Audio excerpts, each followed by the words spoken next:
Olá, senhores.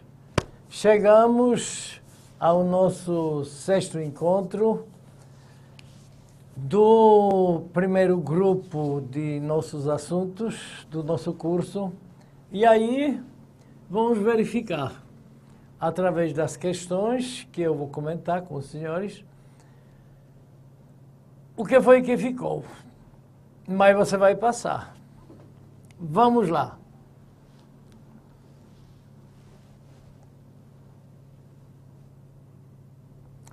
A primeira questão.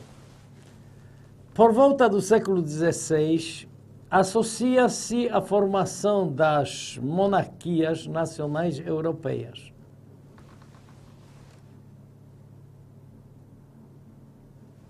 Vamos começar invertido, pela letra E. Mas, voltando ao enunciado, por volta do século XVI, associa-se a formação das monarquias nacionais europeias. Por volta do século XVI.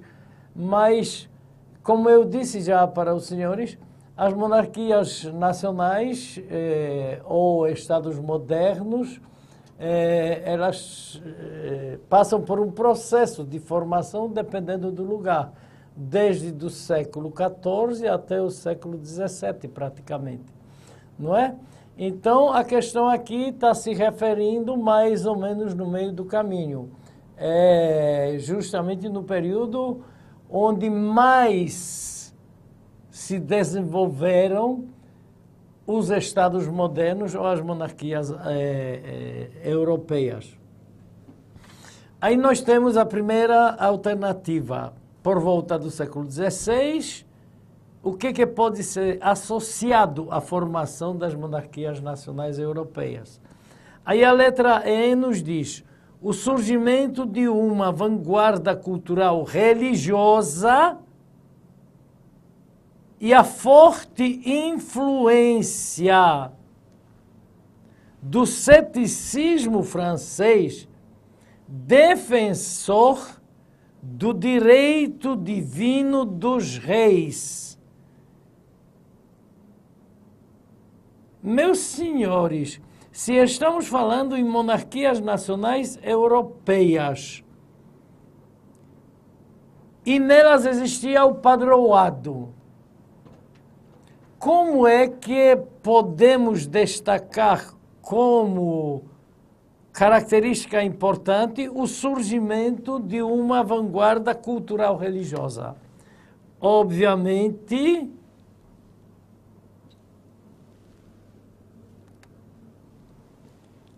que essa parte, principalmente, não vai ser correta. A letra D. O crescimento do contingente de mão de obra camponesa e a presença da concepção burguesa de ditadura do proletariado. Senhores, ditadura do proletariado, aqui não existia ainda o proletariado. Aqui só existia mão de obra livre, fim da servidão, mão de obra livre, e com a Revolução Industrial é que nós vamos ter somente o surgimento do operariado. Então, consequentemente, essa questão aqui, essa parte da alternativa completamente errada. Além disso, o crescimento contingente da mão de obra camponesa, pelo contrário, o crescimento cada vez maior da mão de obra urbana. Consequentemente, a proposição está errada. O que mais influenciou na formação dos Estados nacionais europeus? As navegações. Influenciou. E conquistas ultramarinas. Idem, estávamos falando sobre a expansão marítimo-comercial. E o desejo de implantação de uma economia mundial de livre mercado. Será que é de livre mercado? Ou... Desculpem que eu errei aqui. cliquei um botãozinho errado, mas vamos deixar assim mesmo. Aqui, voltando para a letra C, o problema não era livre mercado. Livre mercado era mercantilismo. Então, o Estado é que controlava. Perfeito? A economia de livre mercado só vai surgir a partir do Iluminismo, século XVIII, que vai pregar justamente o liberalismo político, social, econômico e cultural. Então, a letra C também está errada. A letra B de bola, a afirmação político-econômica da aristocracia feudal. Pelo contrário, vai ser, e a sustentação ideológica liberal. Liberal só a partir do século XVIII, acabei de dizer, a partir do iluminismo, do liberalismo. Agora, a centralização do Estado, sim, aí estaria correto. Mas o resto, tudo da alternativa está errado. Então, sobrou a letra A, como já apareceu no slide, a demanda de protecionismo por parte da burguesia mercântil emergente, justamente a política mercantilista, desenvolvimento do comércio e a circulação de um ideário político absolutista. Perfeito. Estado moderno era despótico. Despótico quer dizer absoluto. Então, obviamente, esse foi o elemento que interferiu ou influenciou na formação dos Estados modernos nessa questão. Vamos para a questão número 2. Acerca da expansão marítima comercial implantada pelo Reino Português, podemos afirmar. Nós já sabemos que Portugal foi o primeiro Estado moderno, consequentemente, foi o pioneiro na expansão marítimo-comercial. E a pergunta se refere justamente a isso. Essa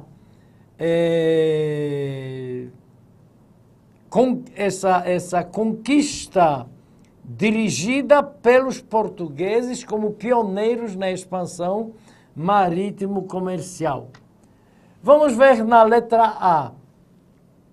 A conquista de Ceuta marcou o início da expansão.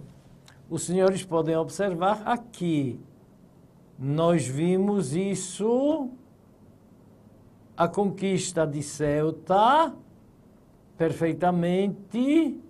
O que foi que os portugueses encontraram lá? A possibilitar a acumulação de riquezas para a manutenção do empreendimento. Exatamente. Foi o grande centro comercial árabe-muçulmano, especiarias orientais, ouro, pedras, marfim, madeira e os escravos. Então, com certeza, a resposta está correta. Por que as demais estarão erradas? Vamos para a letra B de bola.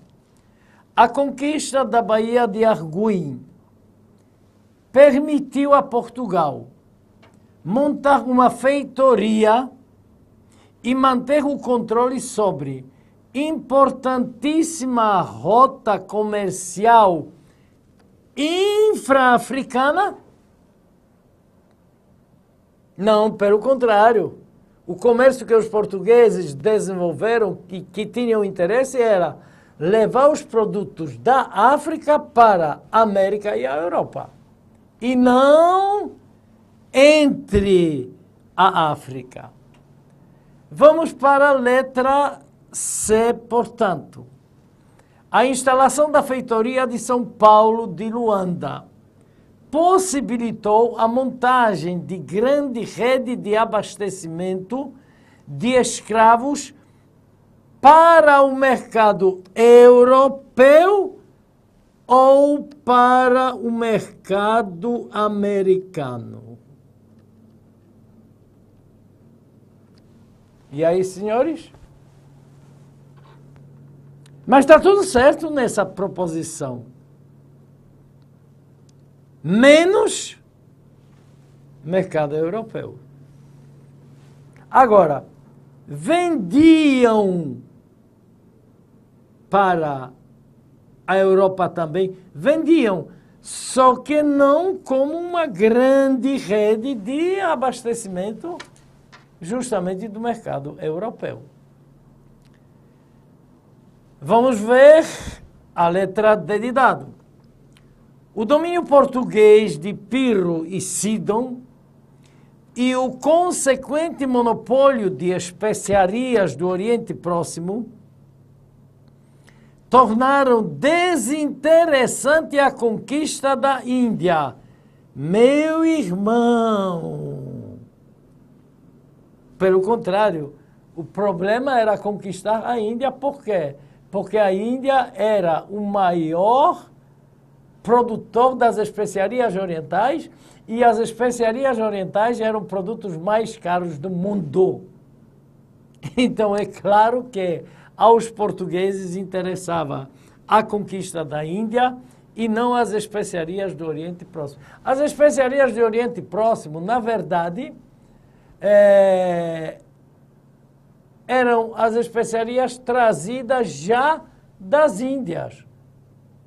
Mas, então, para serem comprados pelos portugueses, passavam pelos travessadores, que eram os árabes. Então o produto era caro. Qual era o negócio para Portugal? Dominar as Índias, assumir o monopólio da produção e do comércio, principalmente das especiarias, obter enormes lucros sem atravessadores para vender as especiarias orientais, obviamente na Europa. Perfeito, senhores. A letra E. A expansão da lavoura açucareira escravista na Ilha da Madeira, após 1510, tudo bem até aí, aumentou o preço dos escravos, tanto nos portos africanos quanto nas praças brasileiras. Pelo contrário, exclusivamente no Brasil. Por quê? Porque a produção de açúcar nas ilhas de Madeira e Açores, ela era mínima, ela era pequena. No Brasil é que Portugal faz um enorme, extraordinário investimento para a produção de açúcar. Tanto é que nós vimos que o sistema de governo geral, quando passa a ser instalado, o que interessa a Portugal?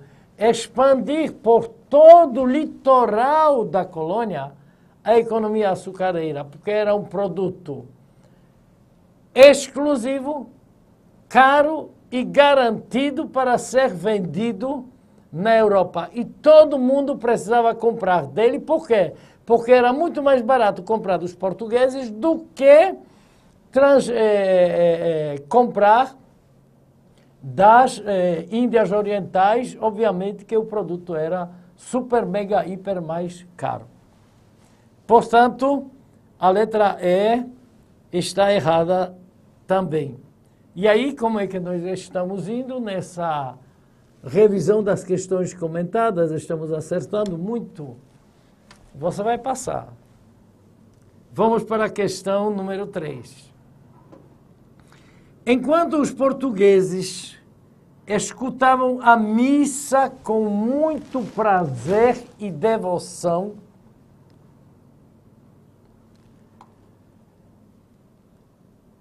a praia encheu-se de nativos. Eles sentavam-se lá surpresos com a complexidade do ritual que observavam ao longe. Quando Dom Henrique acabou a pregação, os indígenas se ergueram e começaram a soprar conchas e buzinas saltando e dançando. É um texto retirado de Eduardo Bueno, dos náufragos, degregados e traficantes. Esse contato amistoso entre brancos e índios, preservado. Primeiro, senhores, de que trata este enunciado exatamente?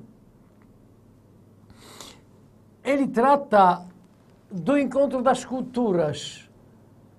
Uma coisa que não fez mal ao índio. O quê? A celebração de uma missa. E que era uma novidade. E que era uma coisa espantosa. E pelo comportamento deles, eles acharam graça. Foi interessante para eles. Por isso vem a pergunta, este contato amistoso entre brancos e índios, preservado, vamos para a análise, preservado pela igreja, que sempre respeitou a cultura indígena no decurso da catequese. Senhores, uma dicasinha arretada. Quando você tiver numa alternativa uma determinação, uma posição radical, sempre, somente, exclusivamente, pode considerar que ela está errada. Porque o problema não é radicalizar numa questão de concurso. O problema é levar você ao raciocínio. Se ele radicalizou, é porque com certeza deixou de te levar ao raciocínio. Você entendeu? Então fique esperto, se ligue. O problema aqui exatamente é sempre. E além disso, qual é o problema? Respeitou a cultura indígena no decurso da catequese. A catequese foi usada para converter o índio, para que o índio pudesse ficar nas missões, para que se tornasse mão de obra.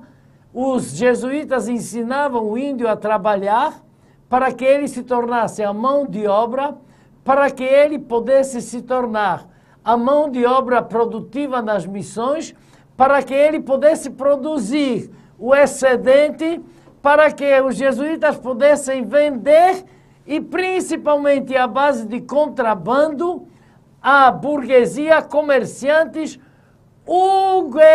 protestantes do litoral brasileiro.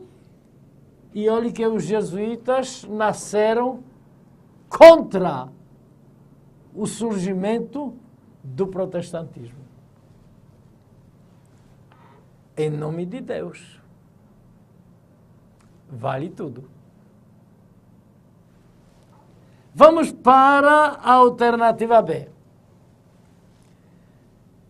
Este contato amistoso entre brancos e índios preservado na letra B até o início da colonização, quando o índio, vitimado por doenças, escravidão e extermínio, passou a ser descrito como sendo selvagem, indolente e canibal. Exatamente isso, bem que, preste bem atenção, passou a ser descrito como, por exemplo, canibal. E nós já vimos que os nossos índios não eram canibais. Então os portugueses não tinham a capacidade nenhuma de distinguir o canibalismo da antropofagia praticada pelos índios, que tinha um sentimento religioso que tinha um sentimento cultural. Mas foi descrito assim. Os portugueses achavam que todos os índios eram iguais. É porque quando viu que um comeu alguma coisa de uma parte humana, para ele era canibal. Não, aquilo era uma cerimônia super, mega, hiper importante para a razão da existência e das crenças dos nossos índios. E isso que foi desrespeitado pelos jesuítas. Isso que foi desrespeitado pelos portugueses. A culturação. Vamos para a letra C. Este contato amistoso entre brancos e índios, preservado, letra C, pelos colonos que escravizaram somente o africano na atividade produtiva de exploração. Somente o africano e o índio, desde o início da exploração. Desde o início. Só no período de governo geral que foi proibida a escravidão. Mas logo em seguida ela vai voltar. E, aliás, ilicitamente sempre existiu. Agora é óbvio, a mão de obra africana rendia muito mais, porque escravo era um produto de comércio, de negócio. Portanto, a letra C está errada. Vamos para a letra D de dado. Em todos os períodos da história, em todos os períodos da história colonial brasileira, passando a figura do índio para o imaginário social como um bom selvagem. Então há uma contradição aqui com as demais alternativas. E forte colaborador da colonização. O quê? Esse contato amistoso entre brancos e índios? O índio sempre foi explorado. Gente, foi explorado pela própria igreja, foi explorado pelos próprios índios. Por isso que as missões preservavam os índios, porque ele rendia as missões. E, afinal de contas, todo o trabalho dos índios proporcionou as grandes riquezas que a igreja adquiriu justamente no período colonial. Que absurdo, a letra D. Vamos para a letra E. Esse contato amistoso entre brancos e índios preservado, sobretudo, olha aí, de novo uma posição radical. Sobretudo, exclusivamente, somente, sobretudo, pelo governo colonial. O governo colonial é quem mais explorou. Por quê?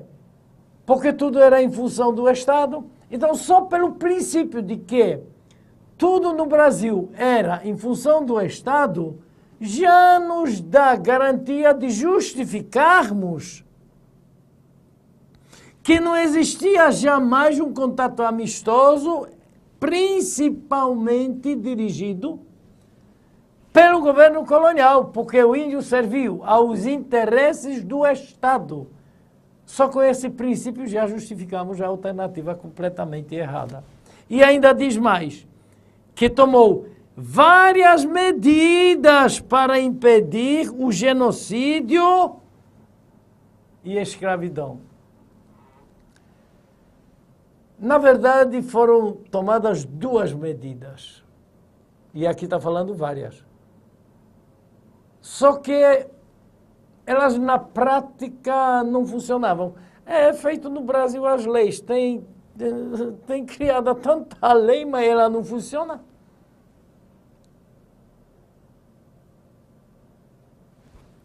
No início do governo, do sistema do governo geral, quando foi proibida a escravidão dos índios, e no período de Marquês de Pombal, no século XVIII. Só. Até hoje o nosso índio é explorado. Essa é a terrível herança que a metrópole portuguesa deixou para a nossa sociedade, para que nós continuemos como uma sociedade completamente desigualitária, mesmo que se fala que existe igualdade.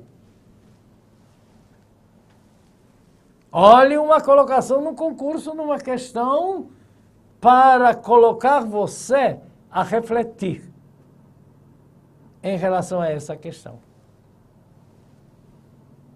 Adorei essa questão. Vamos para a próxima questão. Não tendo o capital necessário para realizar a colonização do Brasil, pois atravessava uma séria crise econômica, Portugal decidiu adotar o sistema de capitanias hereditárias. É correto afirmar que, exato, nós vimos que Portugal estava falido,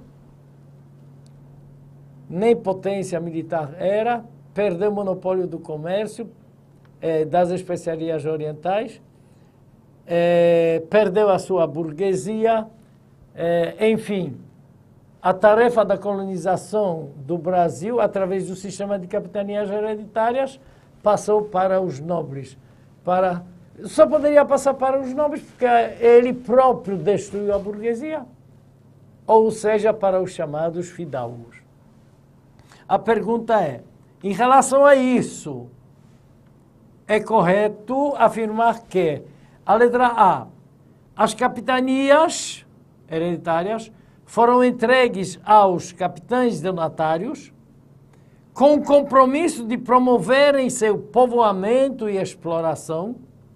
Contudo, poucos eram os direitos e privilégios que recebiam em troca. Não existia a carta do foral que dava todos os direitos e eventualmente deveres dos donatários e que os donatários tinham todos os poderes nas suas mãos. Portanto, o erro está aqui. Não tinham todos os poderes? Vamos para a alternativa B. O sistema foi adotado o sistema de capitanias hereditárias foi adotado devido à presença de estrangeiros no litoral. A presença, claro que existia, mas não maciçamente, primeiro, e eram aventureiros que fugiram das guerras religiosas por causa da reforma religiosa, as guerras entre clero e a nobreza. Então, aqui e acolá existiam estrangeiros, mas a proposição aqui está falando devido à presença dos estrangeiros no litoral. A péssima situação econômica e financeira de Portugal. É verdade. E o seu sucesso nas ilhas do Atlântico, perfeitamente. Quando eu me refiro, devido à presença estrangeira no litoral, eu estou me referindo aqui aos portugueses, que já estavam aqui desde 1500, mesmo sem terem ocupado efetivamente a terra, mas estavam realizando, através do estanco, o escambo com os índios. Por isso, é correto afirmar em relação a enunciado. E a letra C, as capitanias eram pessoais, transferíveis, inalienáveis e não podiam ser passadas para seus herdeiros. Como é o nome do sistema? Sistema de capitanias hereditárias. Olha a questão de lógica. Como é que não poderiam ser passadas para os seus herdeiros? De novo, questão de lógica. Como eu sempre lhe digo, é isso daqui que resolve o seu problema. Capacidade de verificar se a alternativa cabe no enunciado, ou o conteúdo da alternativa cabe no enunciado ou não. Como, por exemplo, também vem a letra D de dado. O sistema de capitanias era regulamentado por 2 documentos. A carta de doação e a carta do foral. Beleza. Sendo que a carta de doação, na carta de doação, vinham detalhados os direitos e deveres dos donatários. Pelo contrário, os direitos e deveres dos donatários estavam na carta do... A letra E. A administração política da colônia tornou-se centralizada no sistema de capitanias hereditárias? Não. Centralizada passou a existir no sistema de governo geral. Perfeito? E a quinta questão, os governos gerais foram instituídos como a única solução político-administrativa viável para a colonização efetiva do Brasil na segunda metade do século XVI. Por quê? É porque era o sistema de governo centralizado. E já experimentaram o sistema de governo descentralizado, que não funcionou, então é óbvio que era viável. Vamos analisar as alternativas. A letra A. A instituição do sistema em 1548 suprimiu definitivamente a divisão da colônia em capitanias hereditárias. O sistema de capitanias hereditárias não passou a existir, ou capitanias hereditárias não passaram a existir a partir do sistema de governo geral. Mas elas continuaram existindo. Letra B. O governo geral representava a centralização político-administrativa, sim, da colônia, sim, que se tornava imperativa pelo sucesso da maioria das capitanias hereditárias. Quantas se desenvolveram? Apenas a de Pernambuco e a de São Vicente. Então, como é que pode ser a maioria? Letra C.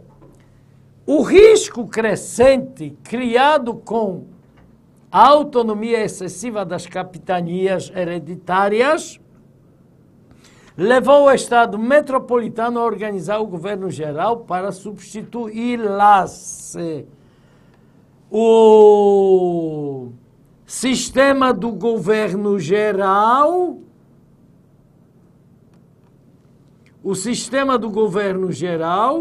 não veio para substituir as capitanias hereditárias.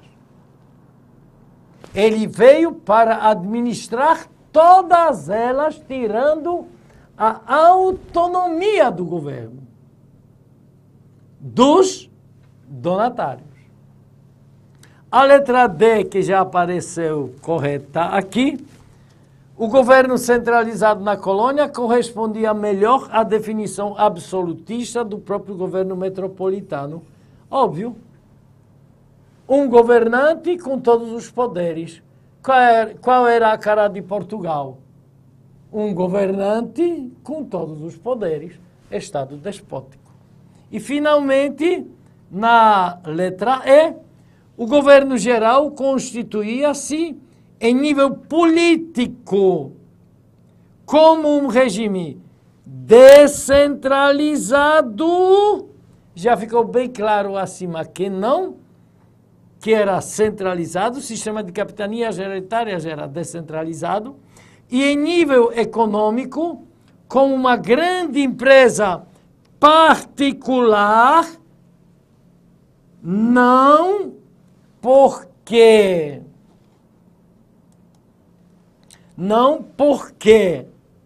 era uma empresa do governo, era representante real, estando à frente o governador, sim, o único responsável pelo investimento inicial e pelo incentivo da produção.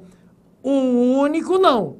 Agora, no sistema de governo geral, sim. Portanto, a alternativa está errada. Meus senhores, nós paramos por aqui. Espero que tiveram muito sucesso, que a análise foi espetacular. Você vai passar. Obrigado, tchau, até a próxima.